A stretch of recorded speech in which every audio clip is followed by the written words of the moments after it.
yen turung bisa keturutan karepku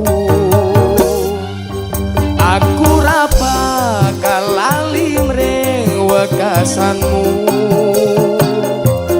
mung tak jaluk sabar ngenteni tekamu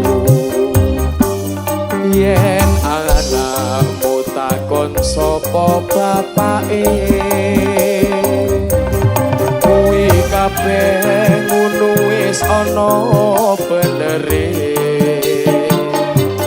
kandhanono aku isih nyambung